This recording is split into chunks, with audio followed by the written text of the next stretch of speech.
Je retournais vivre dans le pavillon familial, j'avais pas de taf, j'avais pas d'études, j'essayais d'avoir le permis. Et j'étais confronté au monde du travail, à ces lois économiques, aussi à la misère affective, enfin plein de choses qui font partie de la société et qui rendent la vie un peu difficile, quoi.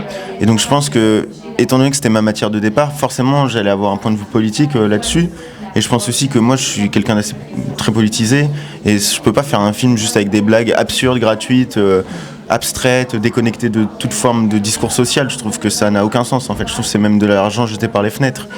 Et, et donc moi c'est vrai que tout ce que je fais à chaque fois, j'essaye que ce soit politique, mais l'air de rien. Enfin, je suis pas très sensible non plus au drame qui appuie vraiment un discours, qui déroule une pensée, parce qu'en général, je trouve aussi, ça parle vachement aux gens qui sont déjà convaincus, et les autres, en fait, ils sont contre, et du coup, ça crispe encore plus les tensions. Et moi, j'essaie de faire un truc finalement un peu vicieux, qui est l'air de rien. Tu peux même pas capter, des fois, même pas te rendre compte qu'il y a un discours politique, mais ça, quand même, ça travaille. Et, mais c'est pas frontal, c'est un peu, j'ai un peu une petite fouine, quoi, un peu sournois. Non, mais j'exagère, parce que c'est fait avec beaucoup de bienveillance, toujours et de douceur.